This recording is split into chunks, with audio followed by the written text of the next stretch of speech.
नमस्कार, grand news में आप सभी का स्वागत है और बुलेटिन की खास खबरों के साथ मैं आपके साथ पिंटू दुबे। अब नजर डाल लेते हैं आज की बुलेटिन की खास खबरों की और खबरों का सिलसिला शुरू कर उससे पहले एक नजर आज की सुर्खियों पर।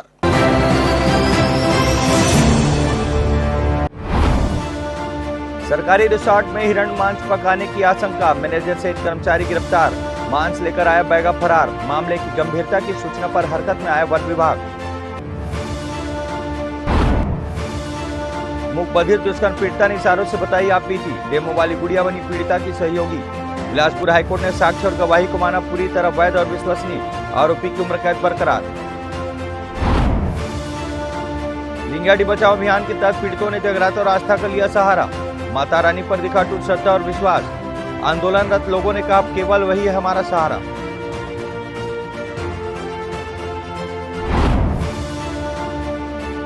बढ़ती गर्मी और गुल होती बिजली से भड़के ग्रामीण। बड़ी तादाद में लोगों ने किया बिजली दफ्तर का घेराव। व्यवस्था में जल्द सुधार नहीं होने पर दी उग्र आंदोलन की चेतावनी।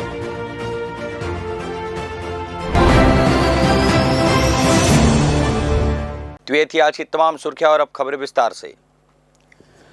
बिलासपुर जिले के कोटा क्षेत्र स्थित बेलगहना से करीब 14 किलोमीटर दूर कुर्दर वैली रिसोर्ट में वन्य जीव संरक्षण कानून की धज्जियां उड़ाने वाला एक बड़ा मामला सामने आया है। मुखबिर की सटीक सूचना पर वन विभाग की टीम ने शाम करीब 6 बजे रिसोर्ट पर अचानक छापा मारा, जहां किचन के बाहर चूल्हे पर संदिग्ध वन्य जीव कथित तौर पर हिरण का मांस पकाया जा रहा था। वन विभाग ने मौके से रिसोर्ट के मैनेजर रजनीश सिंह, कर्मचारी रमेश यादव, संजय वर्मा और रसोइये राम कुमार टुप्पो को गिरफ्तार कर लिया। साथ ही पका हुआ मांस, कढ़ाई और अन्य संबंधित सामग्रियां जब्त की गई है। पूछताछ के दौरान रसोइये ने खुलासा किया जनक बैगा के नाम का एक व्यक्ति सुबह यहां मांस लेकर आया था और उसे पकाने का निर्देश दिया था। चौंकाने वाली बात यह है कि रिसोर्ट पर्यटन विभाग द्वारा संचालित है, जहां सरकारी नियंत्रण के बावजूद इस तरह की अवैध गतिविधियां चल रही थी। वन विभाग ने जब्त मांस के नमूनों को सटीक पहचान के लिए जबलपुर स्थित लैब भेज दिया है, ताकि यह स्पष्ट हो सके कि यह मांस हिरण का है या नहीं। फिलहाल मुख्य आरोपी और मांस का सप्लायर जनक बैगा फरार है, जिसकी तलाश में वन विभाग की टीम पूरे कुर्दर गांव और आसपास के संभावित ठिकानों पर लगातार छापेमारी कर रही है। बिलासपुर वन विभाग ने अवैध लकड़ी तस्करी के खिलाफ एक बड़ी कामयाबी हासिल की है, जहां मुखबिर की सटीक सूचना पर उड़नदस्ता दल ने लाखों रुपए की प्रतिबंधित लकड़ी से लदे एक मिनी ट्रक को धर दबोचा। मुख्य वन संरक्षक मनोज पांडे को मिली गुप्त सूचना के आधार पर रात के अंधेरे में दर्री घाट से पेंडेडी के बीच बिछाए गए जाल में ट्रक क्रमांक CG04PD1258 फंस गया, जिसमें त्रिपाल के नीचे बेहद सातिराना तरीके से 76 नग कहुआ यानी अर्जुन के पेड़, नीम और गंधर्व के भारी भरकम लट्ठे छिपाए गए थे। जांच के दौरान चालक द्वारा परिवहन संबंधित कोई भी वैध दस्तावेज पेश न कर पाने पर विभाग ने लगभग 10 घन मीटर लकड़ी जब्त की है, जिसकी बाजारी कीमत करीब 4 लाख रुपए आंकी गई है। अकलतरा से रायपुर की ओर जा रहे इस खेप को जब्त कर अब ट्रक को राजसात करने की वैधानिक कार्रवाई शुरू कर दी गई है। उड़नदस्ता प्रभारी राम बनवास खैरवार के नेतृत्व में हुई इस कार्रवाई ने तस्करी के सिंडिकेट में बड़ा हड़कंप मचा दिया है और विभाग अब इस नेटवर्क से जुड़े जड़ों तक पहुंचने की कोशिश कर रही है। इधर बिलासपुर जिले में अपराधों की गुत्थी सुलझाने और जांच प्रक्रिया को और भी अधिक सटीक बनाने के लिए एक विशेष कार्यशाला का आयोजन किया गया। वरिष्ठ पुलिस अधीक्षक के मार्गदर्शन में आयोजित इस विशेष कार्यशाला में जिले के सभी थाना प्रभारी और विवेचना अधिकारियों ने हिस्सा लिया। इस प्रशिक्षण की खास बात यह रही कि यहाँ थ्योरी के साथ साथ प्रैक्टिकल पर भी जोर दिया गया, ताकि पुलिस अधिकारी अपराध स्थल की बारीकियों को बेहतर ढंग से समझ सके। आइए जानते हैं कैसे आधुनिक तकनीकों के जरिए पुलिस को बनाया जा रहा है और भी मुस्तैद। बिलासपुर में आयोजित इस विशेष प्रशिक्षण कार्यशाला में पुलिस अधिकारियों को अपराध स्थल यानी क्राइम सीन का सूक्ष्म निरीक्षण करने की आधुनिक तकनीकें सिखाएगी। प्रशिक्षण को प्रभावी बनाने के लिए मैनकिन यानी पुतलों का उपयोग कर एक डेमो क्राइम सीन तैयार किया गया, जिसके माध्यम से विवेचकों को भौतिक साक्ष्यों को सुरक्षित तरीके से एकत्रित करने और उनकी वैज्ञानिक ढंग से पैकेजिंग करने का व्यवहारिक ज्ञान दिया गया। इस प्रयोग का उद्देश्य अधिकारियों को यह समझाना था कि एक डमी बॉडी और घटना स्थल से साक्ष्य उठाते समय किन सावधानियों को बरतना अनिवार्य है, ताकि जांच की वैधानिक प्रामाणिकता बनी रहे। वरिष्ठ पुलिस अधीक्षक महोदय के मार्गदर्शन में जिले में लगातार हर महीने यहाँ पे हमारे जो विवेचना अधिकारी होते हैं, थाना प्रभारी होते हैं, उनके लिए कार्यशाला आयोजित की जाती है। इसमें मुख्य रूप से कोई भी जब अपराध होता है तो उसमें हम कैसे बेहतर विवेचना कर सकते हैं, उसके बारे में उनको जो भी लेटेस्ट अपडेट हैं या नए रूल्स नियम्स हैं, हमारे पास जो नए टेक्निक्स आ गए हैं, उसके बारे में आदतन जानकारी जो विवेचना अधिकारी और थाना प्रभारियों को दिया जाता है। इस क्रम में आज जो जिले के सभी थाना प्रभारी और विवेचना अधिकारियों को घटनास्थल, कोई भी घटना होने पर जो घटनास्थल होता है वहाँ पे विजिट करके विवेचना अधिकारी को क्या किन किन बातों का ध्यान रखना चाहिए, वहाँ पे जो भी फिजिकल एविडेंस वगैरह हैं उसको कैसे उठाना है, कैसे उनकी पैकेजिंग करनी है, क्या क्या उनसे हमको जानकारी मिल सकती है जो कि अपराध को प्रूव करने में हमारा उपयोग में आ सके, उसके बारे में आज एक कार्यशाला आयोजित किया गया है। अतिरिक्त पुलिस अधीक्षक पंकज पटेल ने बताया कि यह प्रशिक्षण हर महीने आयोजित किया जाता है, जिससे जांच अधिकारियों को कानून के नए नियमों और विवेचना की नवीनतम पद्धतियों से अपडेट रखा जा सके। मैनकिन के जरिए दिए गए इस लाइव डेमो और सूक्ष्म निरीक्षण के प्रशिक्षण से पुलिस की जांच प्रक्रिया अब और भी ज्यादा पारदर्शी और अचूक होगी। अधिकारियों का मानना है कि इस तरह की निरंतर अभ्यास से न केवल पेचीदा मामलों को सुलझाने में तेजी आएगी, बल्कि अदालत में साक्ष्यों को मजबूती से प्रस्तुत कर अपराधियों को कड़ी सजा दिलाना भी बेहद आसान हो जाएगा। ग्रैंड न्यूज के लिए कैमरामैन अमर ध्रुव के साथ पिंटू दुबे की रिपोर्ट। वक्त हो चला एक छोटा सा ब्रेक लेने का, तब तक आप बने रहिए ग्रैंड न्यूज पर। जया प्राइवेट ITI NCVT से मान्यता प्राप्त एंड ISO सर्टिफाइड 10वीं पास विद्यार्थियों के लिए 2 year electrician course, COPA 1 year course, computer operating and programming assistant course, best classroom facility, admissions open. Jaya private ITI, riverview colony, Koni, Bilaspur, Chhattisgarh. Break के बाद आप सभी का फिर से स्वागत है। इधर छत्तीसगढ़ हाईकोर्ट ने एक ऐतिहासिक और संवेदनशील फैसला सुनाते हुए मुकबधिर दुष्कर्म पीड़िता द्वारा इशारों और प्रदर्शन के माध्यम से दी गई गवाही को पूर्णतः वैध और विश्वसनीय साक्ष्य माना है। चीफ जस्टिस रमेश सिन्हा और जस्टिस रविंद्र कुमार अग्रवाल की डिवीजन बेंच ने आरोपी की अपील को खारिज करते हुए ट्रायल कोर्ट द्वारा दी गई उम्र कैद की सजा को बरकरार रखा। मामले की गंभीरता को देखते हुए ट्रायल कोर्ट ने गवाही की प्रक्रिया के दौरान न केवल विशेष दुभाषिया की मदद ली थी, बल्कि पीड़िता को अपनी बात स्पष्ट रूप से समझाने के लिए एक प्लास्टिक की गुड़िया भी उपलब्ध कराई थी। पीड़िता ने उसी गुड़िया के सहारे घटनाक्रम का प्रदर्शन कर आरोपी की पहचान की और दरिंदगी की पूरी कहानी बयां कर दी। हाईकोर्ट ने अपने फैसले में स्पष्ट किया कि शारीरिक अक्षमता का अर्थ मानसिक अक्षमता नहीं है। यदि कोई गवाह बोल या सुन नहीं सकता तो उसके द्वारा संकेतों या प्रदर्शन के जरिए दिया गया बयान मौखिक साक्ष्य की श्रेणी में ही आएगा। फोरेंसिक रिपोर्ट और पीड़िता के क्रमबद्ध संकेतों ने इस मामले को इतना ठोस बना दिया कि अदालत ने इसे न्याय की जीत बताते हुए स्पष्ट किया कि दिव्यांगता न्याय के मार्ग में बाधा नहीं बन सकती। छत्तीसगढ़ हाईकोर्ट ने मां भवानी इंटरप्राइजेज द्वारा दायर याचिका पर एक कड़ा रुख अपनाते हुए राज्य के स्वास्थ्य विभाग और सिम्स प्रशासन को लंबित भुगतान का जल्द निपटारा करने का आदेश दिया है। मामला वर्ष 2023 में की गई सामग्री आपूर्ति से जुड़ा है, जिसका लगभग 18,97,039 रुपए का बिल संस्थान द्वारा उपयोग किए जाने के बावजूद अब तक बकाया है। याचिकाकर्ता सुरेंद्र नाथ बारिक ने अधिवक्ता सिद्धार्थ पांडे के माध्यम से कोर्ट को बताया कि बार बार अभ्यावेदन और स्मरण पत्र देने के बाद भी विभाग ने भुगतान की दिशा में कोई ठोस कदम नहीं उठाया। इस पर सुनवाई करते हुए न्यायमूर्ति नरेश कुमार चंद्रवंशी ने स्पष्ट किया है कि बिना किसी वैध कारण के भुगतान रोकना अनुचित है। अदालत ने अब संयुक्त संचालक और मेडिकल अधीक्षक को निर्देशित किया है कि वे याचिकाकर्ता के आवेदन पर विचार कर 30 दिनों के भीतर कानून सम्मत निर्णय ले, ताकि लंबे समय से अटके हुए इस आर्थिक मामले का समाधान हो सके। इधर बिलासपुर जिला प्रशासन ने क्षेत्र में पेट्रोल और डीजल की सुचारू आपूर्ति सुनिश्चित करने और ईंधन के दुरुपयोग को रोकने के लिए बेहद सख्त रुख अख्तियार कर लिया है। कलेक्टर द्वारा जारी नवीन निर्देशों के अनुसार जिले में ईंधन का अनावश्यक वितरण पर तत्काल प्रभाव से रोक लगा दी गई है, जिसके तहत पेट्रोल पंपों को स्पष्ट निर्देश दिए गए हैं कि प्राथमिकता के आधार पर केवल वाहनों में ईंधन भरा जाए।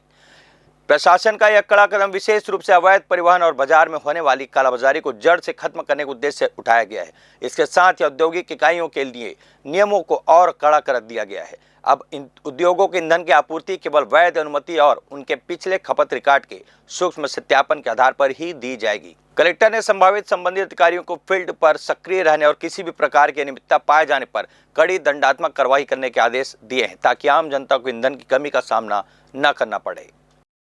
आज हम लोगों ने पेट्रोल पंप और एलपीजी गैस इन लोगों की बैठक ली है और इसमें स्थिति की समीक्षा की है और सबसे जो जानकारी आई उसके आधार पे ये है कि सरकार से कंपनी से जो डीजल पेट्रोल और गैस आ रहा है उसमें किसी प्रकार की कोई कमी नहीं है, बल्कि सप्लाई बढ़ी है। लोगों को आराम से गैस सिलेंडर्स मिल रहे हैं, लोगों को आराम से डीजल पेट्रोल मिल रहा है, कहीं पे कोई क्राइसिस नहीं है।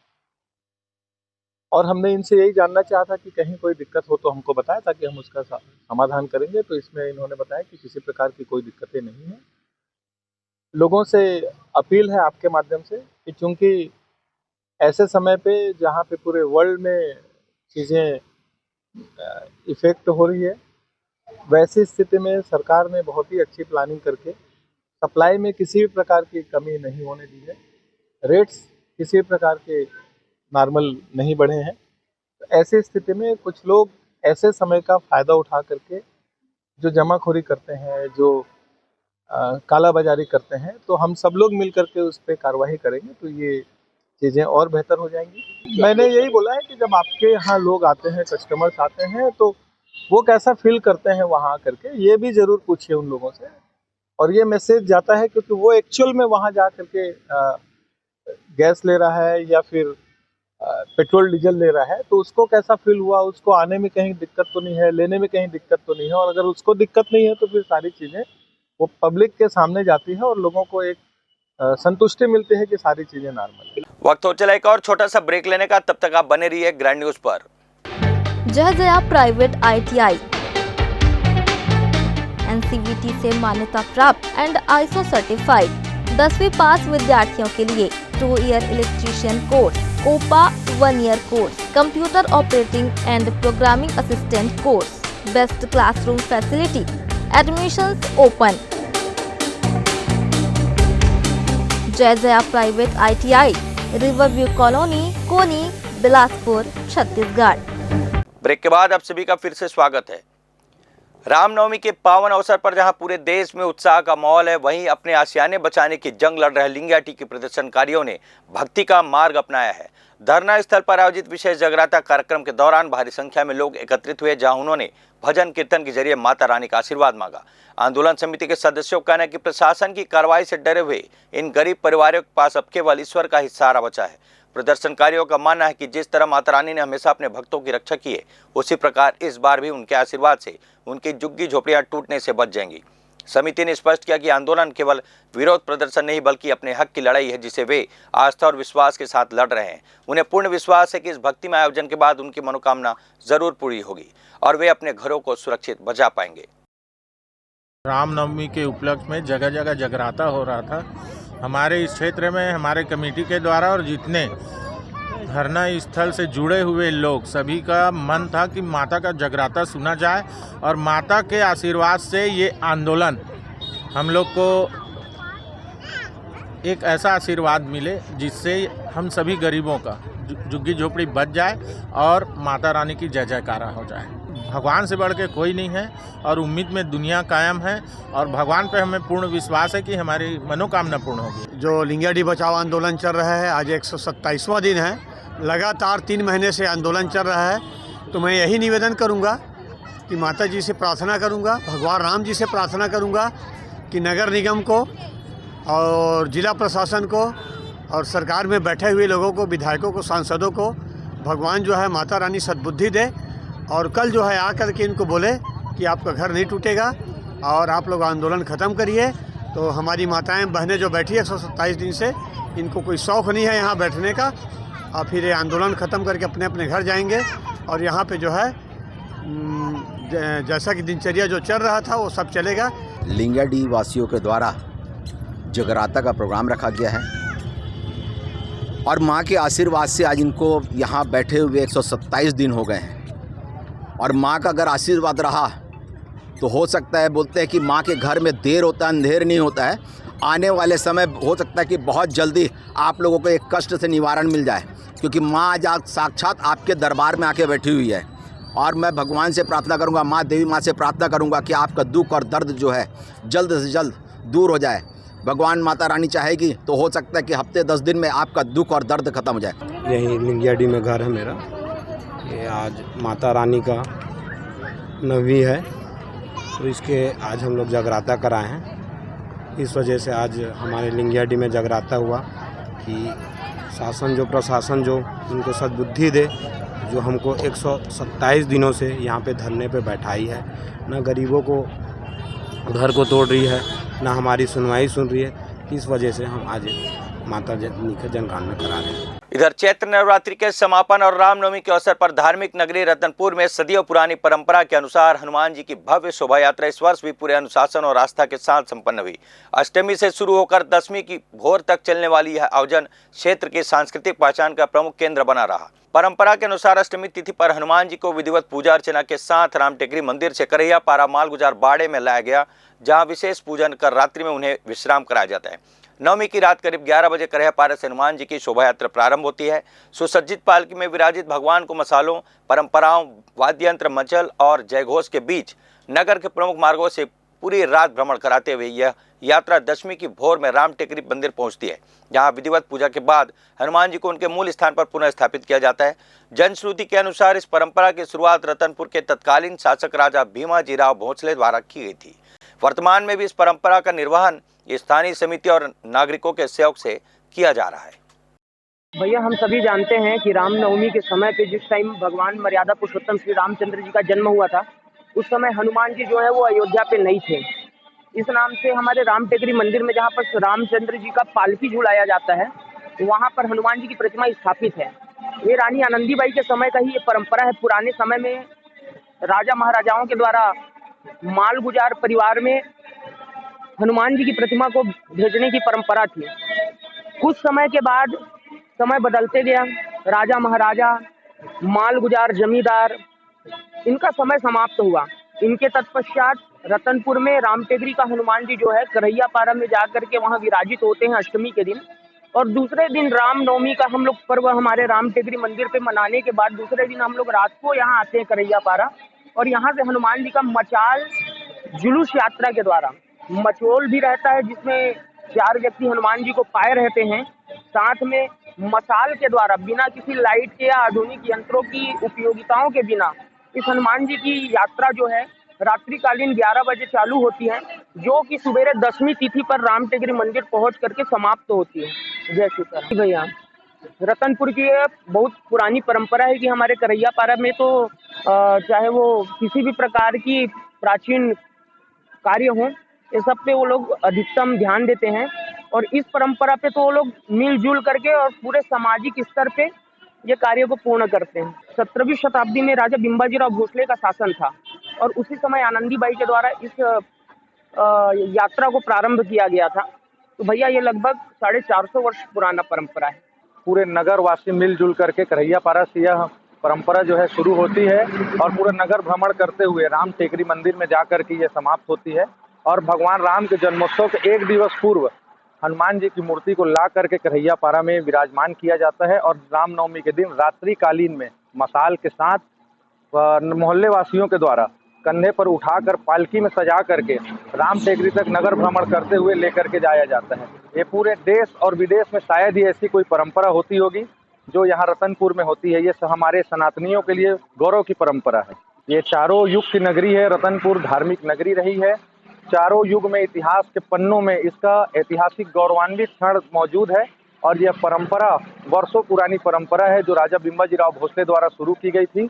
और इस परंपरा के लिए हम सभी नगरवासी मिलजुल करके एकजुट होकर के एक साथ रैली के रूप में निकल करके पूरा नगर भ्रमण करते हुए रामटेकरी तक के जाते हैं। अविभाजित मध्य प्रदेश के पूर्व मुख्यमंत्री प्यारेलाल कंवर के परिवार के साथ हुई हृदय विदारक घटना में हाईकोर्ट ने एक महत्वपूर्ण फैसला सुनाया। 21 अप्रैल 2021 को कोरबा के भैंसमा गांव में हुई सनसनीखेज वारदात में प्यारेलाल कंवर के बेटे हरीश कंवर, बहू सुमित्रा कंवर और उनकी मात्र 4 वर्षीय पोती याचिका की बेरहमी से हत्या कर दी गई थी।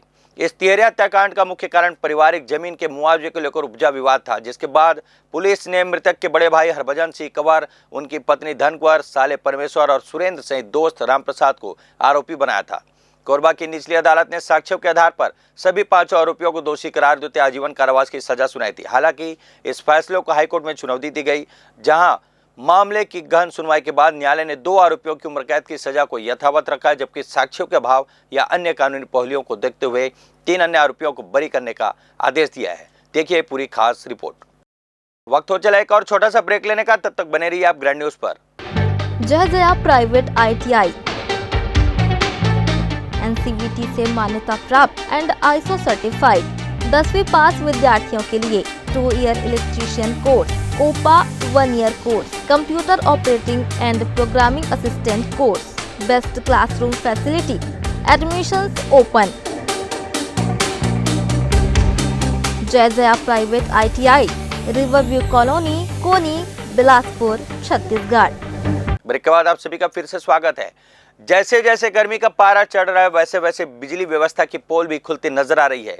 बिलासपुर जिले के ग्रामीण इलाकों में बिजली संकट अब गंभीर रूप ले चुका है, जहां लोग भीषण गर्मी में बेहाल है। तखतपुर विकासखंड के ग्राम पंचायत पेंड्री में बिजली कटौती से परेशान ग्रामीणों का गुस्सा आज खुलकर सामने आ गया। जिला पंचायत सदस्य के नेतृत्व में बड़ी संख्या में ग्रामीण तिफरा स्थित बिजली कार्यालय पहुंचे और घेराव कर अपनी समस्याएं अधिकारियों के सामने रखी। ग्रामीणों का कहना है कि पिछले करीब 1 महीने से हालात बेहद खराब है। दिन भर में मुश्किल 3 से 4 घंटे ही बिजली मिल पाती है, बाकी समय अंधेरे और गर्मी में गुजारना पड़ता है।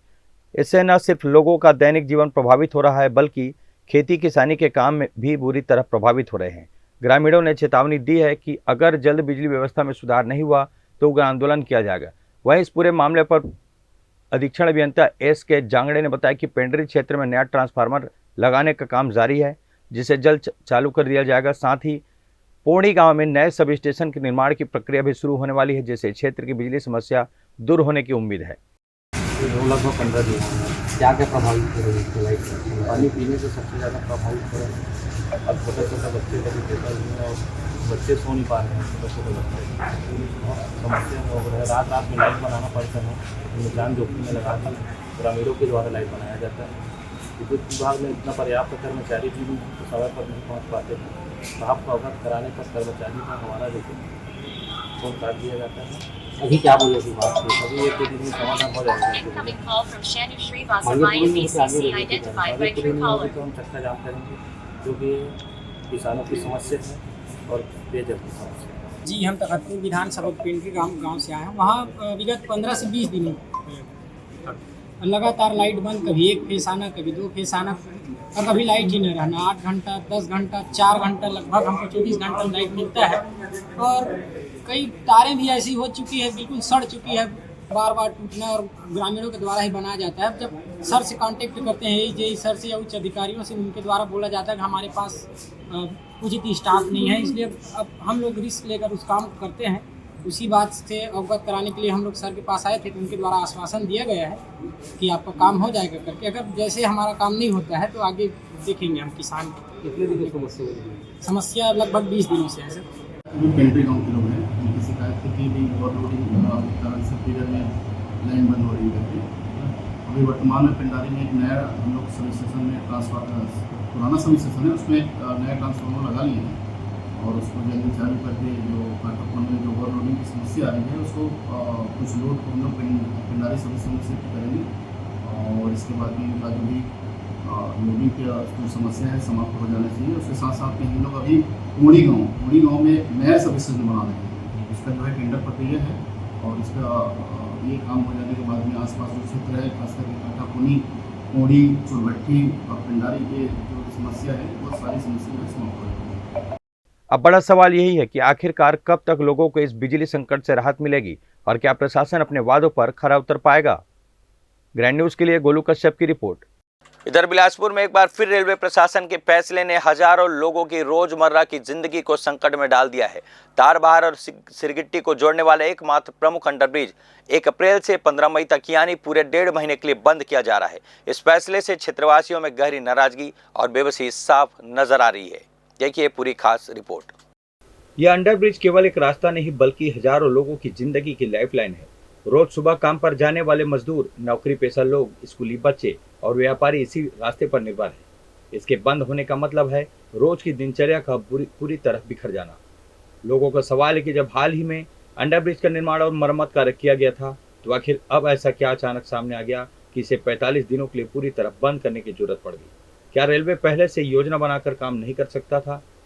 यह वही जगह है जहां साल 2011 में एक दर्दनाक हादसे से 18 लोगों की जान चली गई थी। उस हादसे के बाद वर्षों तक संघर्ष, आंदोलन और इंतजार के बाद यह अंडरब्रिज बना था ताकि लोग सुरक्षित आवागमन कर सके। आज वही रास्ता फिर लोगों से छिनता नजर आ रहा है। पहले भी इस अंडरब्रिज को अधूरा बनाकर छोड़ दिया गया था, जिसके खिलाफ लोगों ने आवाज उठाई थी। लंबे संघर्ष के बाद इसे पूरी तरह तैयार किया गया, लेकिन अब बार बार बंद किए जाने से लोगों का भरोसा रेलवे प्रशासन से उठता जा रहा है।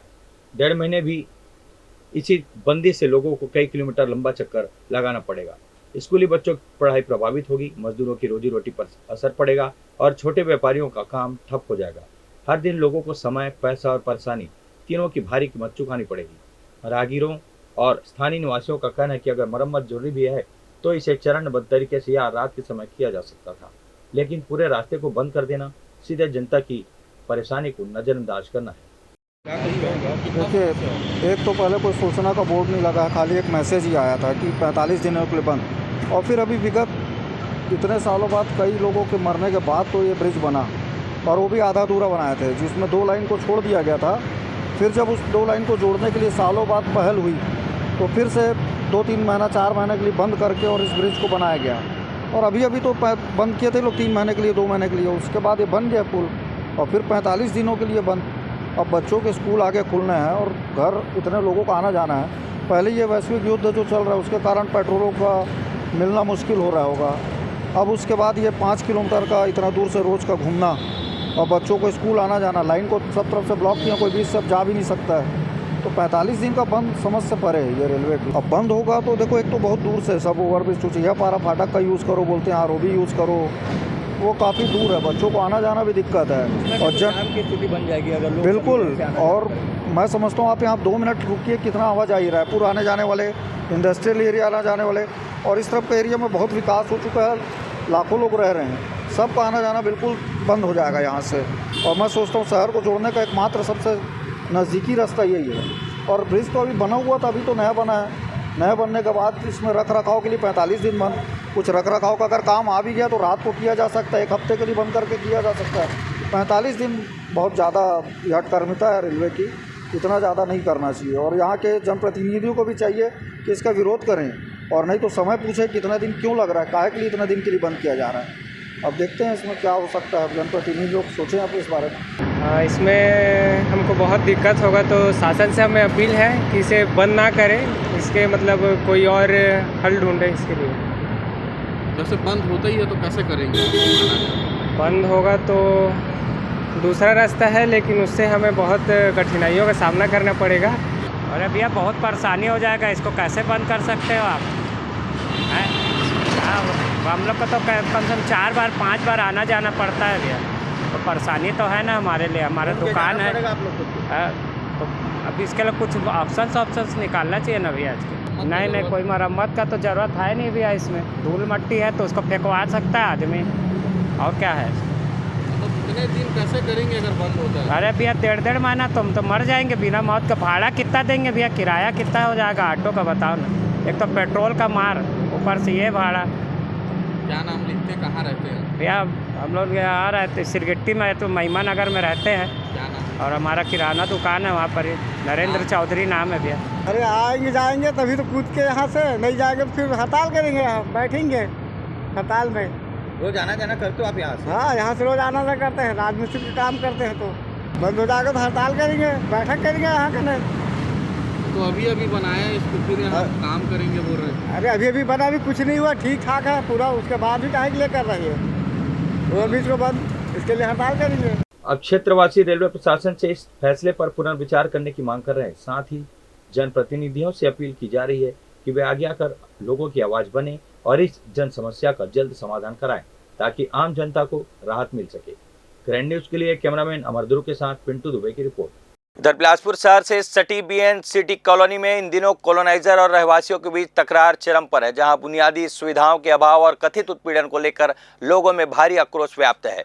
कॉलोनी सचिव श्रवण साह सहित अन्य रहवासियों कमल श्रीवास्तव और ब्रिजेश सिंह का आरोप है कि कॉलोनाइजर BN मिश्रा द्वारा पिछले 14 महीनों से बिजली का बिल जमा नहीं किए जाने के कारण विभाग ने लाइन काट दी है, जिसके बाद अब निवासी खुद चंदा इकट्ठा कर व्यवस्था संभाल रहे हैं, लेकिन प्रबंधन इसमें भी लगातार बाधा डाल रहा है।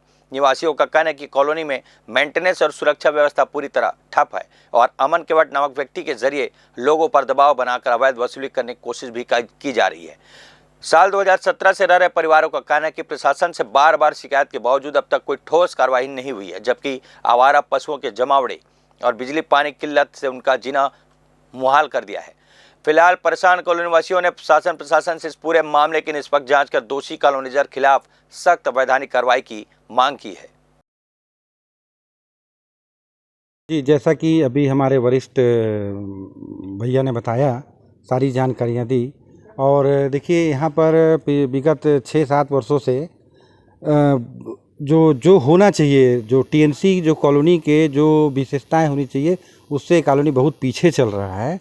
और पिछले 1 साल से तो ये भी प्रयास किया जा रहा है, घर घर जाके अज्ञात तत्वों के द्वारा कॉलोनी वासियों के घर घर जाकर अलग अलग प्रकार की पैसे की मांग की जा रही है कि आप पैसा दीजिए तो काम होगा, और ये दबावपूर्वक कार्य किया जा रहा है ना। और जब कॉलोनी में इतनी सारी असुविधाओं के बावजूद कोई भी व्यक्ति पैसा कैसे देगा, विषय ये है।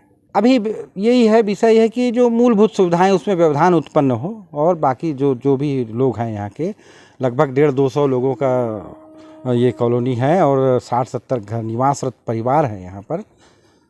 तो वो उनका सुचारू रूप से साजिश के तहत जो आज किया जा रहा है, वो कौन है, उसके लिए कौन जिम्मेदार है, ये चीज़ हमने शासन प्रशासन को भी सूचित कर दिया है, लेकिन कोई कार्रवाई नहीं हो रही है।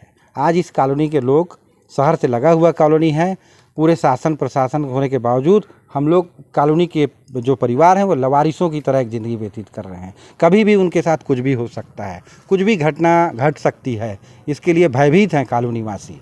पूर्व में 1-1.5 साल पहले उनके द्वारा जो भी उनका व्यक्ति था वो एक निर्धारित किया था 250 रुपये 200-250 रुपये की हर घर से, और हर परिवार वो पैसा दे रहा था।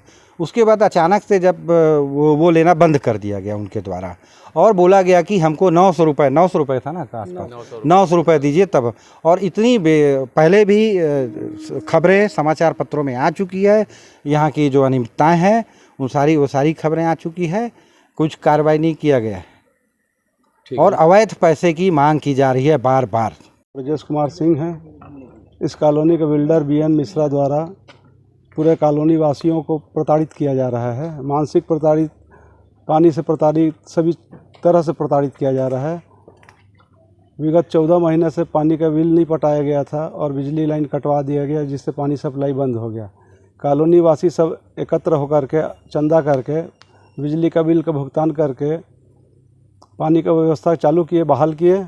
उसके बाद में बीएन मिश्रा द्वारा या उसके स्टाफ कर्मचारी द्वारा, अमन के मद द्वारा कभी बिजली तार की चोरी कर ली जा रही है। कल शाम को उसके आदमी के द्वारा मेन पाइपलाइन को 5 जगह से क्षतिग्रस्त कर दिया गया, जिसके कारण पूरा कॉलोनी कल से बिना पानी के है। अभी इसके पहले मैनेजमेंट कॉलोनी का कौन देखते थे? इसके पहले मैनेजमेंट कॉलोनी का बीएन मिश्रा द्वारा देखा जा रहा है। उस दौरान किसी तरह की यहाँ पे सुविधाएं नहीं दी जा रही? उस दौरान कोई सुविधा नहीं थी यहाँ पे। अब जब भी आप लोगों ने अपने हाथ में जिम्मेदारी संभाली तो ये सब दिक्कतें? हाँ, उनके द्वारा ये दिक्कत किया जा रहा है, परेशान करने के लिए सभी लोग को। और बहुत सारी समस्याएं हैं, जैसे कि अवैध वसूली करते हैं मेंटेनेंस के नाम पे, सुरक्षा बिल्कुल नहीं है, सिक्योरिटी गार्ड अनुपस्थित रहता है, और कोई भी कॉलोनी में एंटर करते हैं और किसी भी समय साधु संत के नाम पे कॉलोनी में लोग आ जा रहे हैं। अवैध तत्व कॉलोनी में घुसते हैं अंधेरा होने के बाद, स्ट्रीट लाइट नहीं है, बच्चे सुरक्षित नहीं हैं, अंधेरे में बच्चे कैसे खेलेंगे। फिर अवैध वसूली की बात आती है, बिना नोटिस दिए अचानक से, पहले 250 मेंटेनेंस था, फिर बिना नोटिस दिए 750 रुपये मांगा जा रहा है। और मेंटेनेंस अमाउंट थोड़ा बढ़ा लेने के लिए जब हम लोग निवेदन किए तो बिल्कुल भी इसके लिए कोई सुनवाई नहीं, बोलते हैं जितना बोल रहे हैं उतना देना पड़ेगा।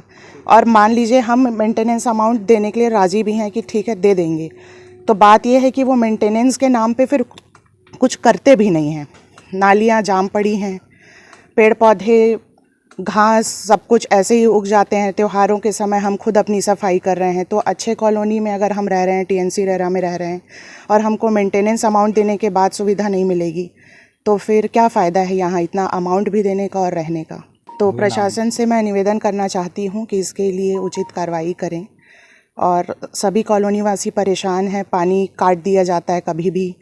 नल पाइपलाइन समिति बनाने के बाद अगर व्यवस्थित करने की कोशिश कर रहे हैं कि सबके यहाँ पानी जाए, तो पानी भी बंद कर देते हैं, पाइपलाइन काट रहे हैं, अवैध तरीके से काटा जा रहा है, पाइप तोड़ दिया जा रहा है। फिर बात आती है बिजली की, तो कभी भी बिजली कनेक्शन, बिजली वायरों को छेड़खानी किया जा रहा है। तो ये सारी समस्याएं हैं यहाँ पर। इधर बिलासपुर जिले में राष्ट्रीय क्रिश्चियन मोर्चा के बैनर तले कार्यकर्ताओं ने छत्तीसगढ़ धर्म स्वतंत्रता विधेयक 2026 के विरोध में आवाज बुलंद कर दी है। संगठन के प्रतिनिधियों ने राज्यपाल के नाम ज्ञापन सौंपते हुए कहा कि इस विधेयक के कई प्रावधान संविधान के अनुच्छेद 14, 19, 21 और 25 का उल्लंघन करते हैं। ज्ञापन में बताया कि प्रस्तावित कानून में धार्मिक स्वतंत्र, अभिव्यक्ति की आज़ादी और व्यक्तिगत अधिकारों को अनावश्यक प्रतिबंध लगाए गए हैं। संगठन का आरोप है कि विधेयक के कुछ प्रावधान विशेष समुदाय को निशाना बनाते हैं और सामाजिक एवं धार्मिक गतिविधियों को अपराध की श्रेणी में ला सकते हैं। इसके साथ ही उन्होंने विधेयक के विभिन्न अध्यायों और धाराओं पर आपत्ति जताते हुए कहा कि यह कानून प्राकृतिक न्याय के सिद्धांत के भी विपरीत है। यह भी मांग की गई कि ऐसे प्रावधानों को हटाया जाए जो भेदभावपूर्ण है और समाज में असंतोष पैदा कर सकते हैं। अंत में संगठन ने राज्यपाल से इस विधेयक पर पुनर्विचार करने और इसे वापस भेजने की मांग की है ताकि संविधान में दिए गए मौलिक अधिकारों की रक्षा हो सके। अभी जो छत्तीसगढ़ सरकार ने छत्तीसगढ़ धर्म स्वतंत्र अधिनियम 26 जो पारित किया है, उसके विरोध में पूरा सर्वदलीय सर्व समाज छत्तीसगढ़ का आज यहाँ पे डॉक्टर भीमराव अम्बेडकर चौक में प्रदर्शन हो रहा है। फिर रैली के बाद ज्ञापन होगा राज्यपाल के नाम। तो हम इस बिल का विरोध कर रहे हैं क्योंकि ये बिल जो है गैर संवैधानिक बिल है और भारत के संविधान ने लोगों को मौलिक अधिकार में धार्मिक स्वतंत्रता का अधिकार दिया हुआ है। तो ये लोगों की इच्छा है कि लोग चाहे जिस धर्म को अपना ले, वैसे भी धर्म जो है व्यक्तिगत मामला है, इसमें सरकार का कोई नियंत्रण नहीं है और सरकार को इस प्रकार का बिल बनाने का कोई अधिकार नहीं है। अभी जो छत्तीसगढ़ में और भारत देश में गरीबी और बेरोजगारी बढ़ी हुई है, अभी जो ईरान और अमेरिका का जो युद्ध हो रहा है, उसके चलते जो गैस की किल्लत है देश में और जो महंगाई बढ़ी है, अभी जो पेट्रोल और डीजल की भाव बढ़ने वाली है, उस सब से ध्यान हटाने के लिए छत्तीसगढ़ सरकार जरूरी मुद्दे से ध्यान हटाने के लिए ये बिना मतलब के इस अधिनियम को लाई है। इसका कोई मतलब नहीं है। तो हम मांग करते हैं कि इस बिल को जो है वापस किया जाए, अन्यथा इसका विरोध होगा। ये जो छत्तीसगढ़ धर्मांतरण कानून लाया गया है, उसके विरोध में हम लोग जो है आज धरना और इसका ज्ञापन जो है राज्यपाल के नाम से दे रहे हैं, जिसका उद्देश्य ये है कि ये कानून सरासर जो है एक दहशत का माहौल कायम करता है माइनॉरिटीज़ के बीच में। और इसमें जो प्रलोभन है, जो सज़ा का प्रावधान है, उसमें एक चीज़ है कि किसी तरह से ये बात नहीं है कि आप अगर किसी को प्रलोभन देते हैं, तो पहले भी संविधान में रहा है कि प्रलोभन देकर के आप धर्म परिवर्तन नहीं करा सकते हैं। इसमें विशेष बात ये लागी गई है कि जब आप किसी पर झूठा इल्ज़ाम अगर कोई लगाता है, तो उसके बचाव के लिए क्या प्रावधान आप लोगों ने किया है। भाई उसके लिए ये किया जा सकता है कि यदि आप पर कोई आरोप लगता है जो निराधार पाया जाता है, तो उस पर भी सजा लगती, उस पर भी FIR होता, तो एक बात हो सकती थी। लेकिन ये लालच दे करके, इस तरह की बातें करके, ये तो किसी भी के हाथ में आप हथियार दे रहे हैं कि वो उस पर FIR करा के उसको धर्म परिवर्तन का लालच दे करके इस तरह करके वो सज़ा दिला सकते हैं। तो इसी के विरोध में कि कानून आप अपनी जनता के हित के लिए बनाइए, उसकी हिफाजत के लिए बनाइए, न कि उसको सज़ा देने के लिए, उसको प्रताड़ित करने के लिए कानून बना है। इसी के विरोध में हम लोग हैं कि आप सज़ा का प्रावधान इतना लंबा रख दिए जिसमें सुनवाई जो है सो मुश्किल है। नॉन अवेलेबल वारंट आपने अवेलेबल केस में धाराएं लगा दी, 7 से 10 साल कर दी, उसमें किसी तरह का कोई जो है सो निष्पक्ष जांच की बात नहीं है। तो ये थोड़ा सा संविधान के विरोध में है और इंसान की स्वच्छता से तो कोई, आप देखिए कि लालच से कोई धर्म परिवर्तन करता नहीं है ना। कहीं ना कहीं उसके मन में असंतुष्टि होती है, अपने समाज के प्रति वो असंतुष्ट होता है, तभी जाकर के लगता है कि नहीं, हमको यहाँ इंसानियत का मिल रहा है, हमको मानवता, प्रेम, सद्भाव मिल रहा है, हमको समानता का अधिकार मिल रहा है। तब वो सोचता है कि हम इनके साथ अटैच रहे, इनकी पूजा पद्धति क्या वो समझे। लेकिन इस तरह का कह देना कि लालच में कोई नहीं जाता है, मैं ये समझता हूँ कि यह कानून सरासर गलत है और इसको तुरंत वापस ले लेना चाहिए सरकार को। धन्यवाद। अभी कानून आया है 2026 का, इसमें सबसे बड़ी आपत्ति ये है कि संविधान का जो मौलिक अधिकार है धार्मिक स्वतंत्रता का, तो उसको ख़त्म करने के लिए, उसको ज़्यादा बंदिश लगाने के लिए कानून बनाया गया है। इसके पहले भी कानून था। धर्म बदलने के लिए जो 1968 में जब मध्य प्रदेश था, उसमें कानून बना हुआ है, 2 पत्ते का कानून है और नियम 69 में बना 3 पत्ते का। अभी 20 पत्ते का कानून है। आप सोच सकते हैं क्या जुड़ा है उसमें। ये जुड़ा हुआ है कि आप अगर किसी के पास जाते हैं, अगर वो आपको नमस्ते किया, आपने कहा कि खुश रहो, तो ये खुश रहने का जो शुभकामना है, ये भी आपका लालच में आएगा।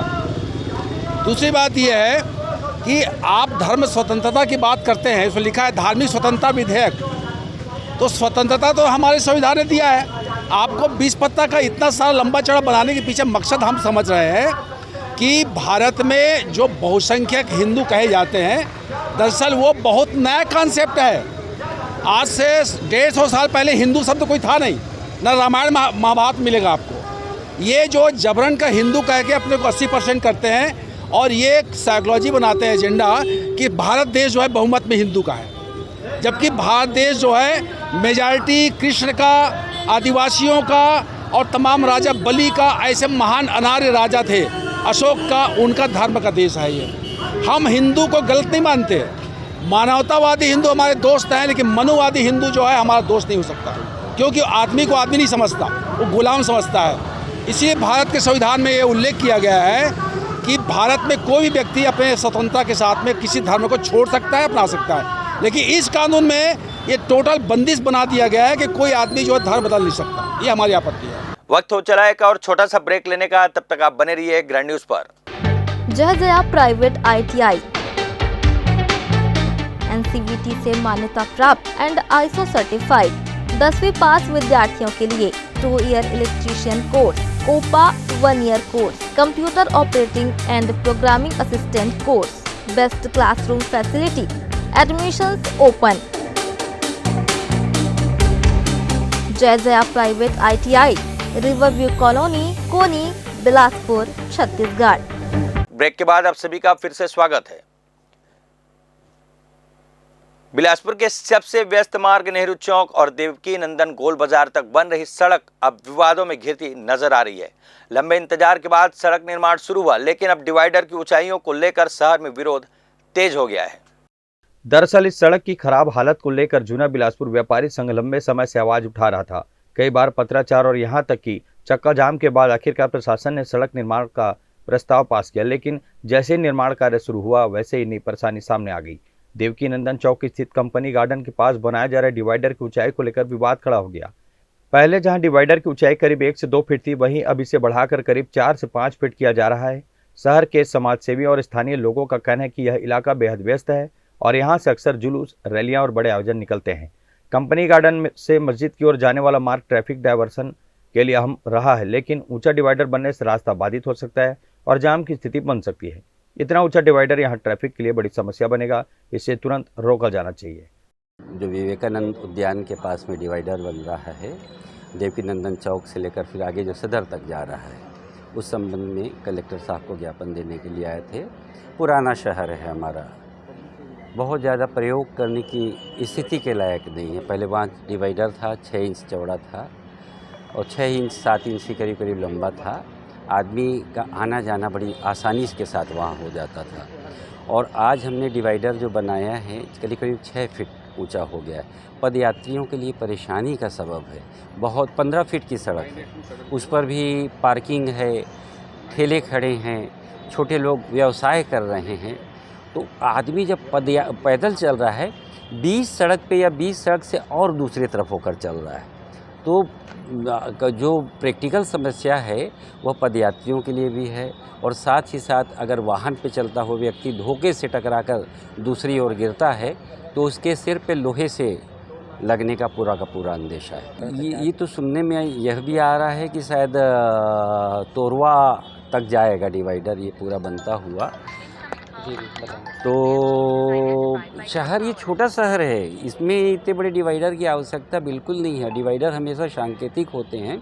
और ये जो हमने क्या किया, विवेकानंद उद्यान के सामने में एक मस्जिद गली थी, उसे भी गाड़ियों के आने जाने के लिए बंधित कर दिया है। तो एक जो बड़ा प्रेशर बनता है, आप देखिए सारे के सारे जुलूस जो हैं शहर के, वह उसी मार्ग से होकर जाते हैं। और स्थिति यह हो जाती है कि आदमी के हिलने के लिए जगह नहीं है। और वह उस मार्ग से जब खुला रहता था तो सरकंडा का पूरा ट्रैफिक उस ओर डाइवर्ट होता था। साथ ही दूसरी ओर जाने वाले, सिम्स की ओर जाने वाले थे, वो भी उधर से निकल जाते थे। तो बीच चौक पर दबाव कम पड़ जाता था। आज हमने तो कोई व्यवस्था ही ऐसी नहीं छोड़ी। हम चाहते हैं कि सब के सब देवकी नंदन चौक पर पहुंच जाए, वहीं पर भीड़ जमा हो जाए। तो कितना देर रोक सकते हैं किसी ट्रैफिक को आप? और अगर कहीं बुजुर्ग है, और सबसे बड़ी चीज़ जो मुझे समझ में आती है, सामने में ही सिम्स है आपका मेडिकल कॉलेज, जहाँ पर 2000-2500 का आपका ओपीडी है और साथ ही साथ गहन चिकित्सा वाले मरीज़ रहते हैं। उस जगह को आपने बाधित कर दिया। एम्बुलेंस आएगी कैसे जाएगी वहाँ से? वो तो खुला हुआ रहना चाहिए, व्यवस्था ऐसी रहना चाहिए कि एम्बुलेंस के लिए हमेशा रास्ता मिले, पर हमने उसको बंधित कर दिया है। एक तो जो प्रमुख मांग है वो जो कंपनी गार्डन के सामने देवकी नंदन चौक से एक जो डिवाइडर बन रहा है, जहाँ पर एक डिवाइडर पूर्व से ही था, हालांकि छोटा था, लेकिन वो डिवाइडर अपना पूरी तरीके से काम कर रहा था। उसकी जगह में करीब 4-5 फीट का या 6 फीट हाइट है जो मैं नहीं जानता, उतना ऊंचा डिवाइडर बनाने का कोई औचित्य नहीं था। और वहाँ तक भी ठीक है कि आपने डिवाइडर ऊंचा बना दिया, आपने उस डिवाइडर से डबरीपारा मस्जिद रोड जाने वाली मार्ग को भी वाहनों के लिए बंद कर दिया। वो सबसे ज़्यादा गलत बात है, क्योंकि ये मेन मार्ग जो है गांधी चौक से लेकर नेहरू चौक, ये सार्वजनिक जुलूस जितने भी होते हैं, धर्म से हों चाहे समाज के हों, यहाँ से ही निकलते हैं बिलासपुर के अंदर। और इसमें कई बार बहुत बड़ी मात्रा में लोगों की भीड़ होती है। और इस प्रकार के जो मार्ग हैं, ये मार्ग ट्रैफिक के डाइवर्शन के काम आते हैं। यहाँ से मान लीजिए बहुत ज़्यादा भीड़ हो गई तो यहाँ से लोग ट्रैफिक को डाइवर्ट करते हैं, यातायात के लोग, उसको ही यदि बंद कर देंगे तो आने वाले समय में इससे ट्रैफिक की समस्या उत्पन्न हो जाएगी, जो कि पुराने शहर में इस प्रकार का निर्माण कभी किया नहीं जाता। कोई नया बसाहट हो, हाईवे हो, चौड़ी सड़क हो, यहाँ तो सड़क की चौड़ाई भी कम है, तो वहाँ किया जा रहा है, वो गलत है। दूसरा एक छोटी सी मांग हमने और रखी है कि गर्मी इतनी तेज़ पड़ रही है कि लोग जो ट्रैफिक सिग्नल है वो अनावश्यक लगे हुए हैं कई जगह शहर में। इतने ट्रैफिक सिग्नल की इतने बड़े शहर में हमारे आवश्यकता नहीं थी, फिर भी, और उसमें बड़े लंबे समय तक उसमें रेड लाइट रखी जाती है, तो उसको 12 से 5 बजे तक बंद किया जाना चाहिए। भीड़ में धूप में आदमी खड़े नहीं हो पा रहा है, लोगों का स्वास्थ्य पर इसका प्रतिकूल प्रभाव पड़ रहा है। नहीं, अभी हम लोग कलेक्टर साहब के पास अपनी बात रखने आए हैं। कलेक्टर साहब ही जिले के प्रमुख होते हैं और सारे विभाग के लोगों को आदेश आप ही देते हैं। तो एक जनता की तरफ से हम एक जागरूक नागरिक की हैसियत से अपनी ये बात रखने आए हैं। इसमें सभी लोगों का हित है, कोई हमारा इससे कोई व्यक्तिगत कुछ नहीं रुक रहा है, लेकिन आम जनता को और बिलासपुर के लोगों को तकलीफ ना हो, इसलिए हम ये मांग लेके आए। लगातार बढ़ते विरोध के बीच अब सवाल यह उठ रहा है कि क्या प्रशासन इस डिवाइडर के डिजाइन में बदलाव करेगा या फिर लोगों की चिंताओं को नजरअंदाज कर काम जारी रखेगा। फिलहाल शहरवासियों की नजर प्रशासन के फैसले पर टिकी है कि भीड़भाड़ वाले इस इलाके में सुविधा बढ़ेगी या समस्या और गहराएगी। ग्रैंड न्यूज के लिए गोलू कश्यप की रिपोर्ट। इधर न्यायधानी बिलासपुर के तारबहार थाना अंतर्गत पुराने बस स्टैंड स्थित शराब भट्टी के पास देर शाम खूनी संघर्ष की वारदातें सामने आई है। यह संचालित हो रहे एक अवैध चकना सेंटर में फ्री के सामान को लेकर शुरू हुआ मामूली विवाद देखते देखते हिंसक हो गया, जिसमें एक युवक पर कटर से जानलेवा हमला कर दिया गया। घटना के बाद घायल को गंभीर अवस्था में अस्पताल दाखिल कराया गया। वहीं पुलिस ने त्वरित कार्रवाई करते आरोपी को गिरफ्तार कर लिया है। इस घटना ने एक बार फिर शहर में पैर पसार अवैध चकना सेंटर और उनके संचालकों की दबंगई पर सवालिया निशान खड़े कर दिए हैं। जानकारी के मुताबिक विवाद की शुरुआत उस वक्त हुई जब एक युवक पुराने बस स्टैंड स्थित शराब दुकान के पास चल रहे चकना सेंटर पर पहुंचा और मुफ्त में सामान देने की मांग करने लगा। इसी बात को लेकर चकना सेंटर संचालक और युवक के बीच तीखी बहस शुरू हो गई। देखते ही देखते विवाद इतना बढ़ गया कि आरोपी ने तैश में आकर पास रखे कटर से विक्की छाबड़ा नामक व्यक्ति पर ताबड़तोड़ हमला कर दिया। हमले में विक्की के शरीर पर गहरे जख्म आ गए और वह लहूलुहान होकर वहीं गिर पड़ा। सूचना मिलते ही तारबहार पुलिस मौके पर पहुंची और घेराबंदी कर आरोपी को हिरासत में लिया। प्राथमिक पूछताछ के बाद पुलिस ने आरोपी को न्यायिक रिमांड पर जेल भेज दिया है, लेकिन क्षेत्र में इस वारदात के बाद दहशत का माहौल बना हुआ है। मैं अजगर के ठेले पे कुत्ते के लिए बिस्किट लेने गया था, वहाँ पे आया, मेरे को सामान दिया करो ऐसे वैसे। मैंने कहा भाई फ्री में क्यों दूंगा, तो उसी के पीछे थोड़ी बहुत बहसबाजी हुई। तो हाथ में वो कटर लिया होगा, तो उसने 2-4 कटाई चला दिए। अच्छा, कौन था वो? नाम पता नहीं है, लेके पकड़ के रखा था उसको, तो थाने ले गए। नाम क्या है आपका? हमारा नाम जैकी छाबड़ा, पिताजी का नाम पूरन लाल छाबड़ा, राजकिशोर नगर में रहते हैं और पुराना बस स्टैंड पे चकना दुकान चलाते हैं, उसी के पीछे। कितने बजे घटना है? जी 11 बजे करीब। पुलिस वाले आए थे? पुलिस वाले आए थे। कितने लड़के थे? कितने लोग थे वो लोग? अकेला था वो, कटल ले लगभग सुबह 11 बजे के आसपास शारदा होटल के नियर बाई वहाँ पे जो आहत है उससे पैसे की मांग कर रहा था आरोपी शराब पीने के लिए, और इसी आवेश में बहस हुआ और बहस में ही एक दूसरे के तरफ हाथ उठाया गया, और उसी में जो है आरोपी जो है उसको उसके पास एक कटर रखा हुआ था, उससे उसके गले पे हमला किया और उसके पीठ पे भी हमला किया है, जिसे उपचार के लिए डिस्ट्रिक्ट हॉस्पिटल और उसके बाद में सिम्स अस्पताल ले जाया गया। हम लोगों ने तत्काल एफआईआर करके रेलेवेंट सेक्शंस ऑफ बीएनएस उसको लगाया है और उसको आरोपी को पकड़ के अभी रिमांड पे भी भेजेंगे। तो बताया जा रहा है जो प्रार्थी वो चकमा सेंटर चलाता है, कहीं ना कहीं अवैध चकमा सेंटर का भी संचालन हो रहा है, पुलिस द्वारा कोई कार्रवाई नहीं हो रही है। इसकी जांच करेंगे, अगर वो वहाँ पे अगर अवैध चकमा सेंटर चल रहा है तो उसकी जांच करेंगे। इस पूरे मामले ने आबकारी विभाग की कार्यप्रणाली को कटघरे में खड़ा कर दिया है। स्थानीय सूत्रों का दावा है कि पुराने बस स्टैंड क्षेत्र में बिना किसी वैध टेंडर के धड़ल्ले अवैध चकना सेंटरों का संचालन किया जा रहा है, जो असामाजिक तत्वों का अड्डा बन चुका है। गौरतलब है कि साल 2024 में इसी इलाके में एक सनसनीखेज हत्याकांड की वारदात हो चुकी है। बावजूद इसके प्रशासन ने इस अवैध अड्डों पर स्थायी लगाम कसने की जहमत नहीं उठाई। स्थानीय ग्रामीणों और व्यापारियों का आरोप है कि आबकारी विभाग की मौन सहमति के कारण ही यहाँ आए दिन मारपीट और विवाद की स्थिति निर्मित होती है। अब देखना होगा कि इस ताजा हमले के बाद क्या प्रशासन अवैध सेंटरों को बंद कराता है या फिर किसी बड़ी अनहोनी का इंतजार करता रहेगा। ग्रैंड न्यूज के लिए कैमरामैन अमर ध्रुव के साथ पिंटू दुबे की रिपोर्ट। तो आज के इस बुलेटिन में बस इतना ही। अगले बुलेटिन में फिर होगी आपसे मुलाकात। तब तक के लिए मुझे और पूरी टीम को दीजिए इजाजत। नमस्कार।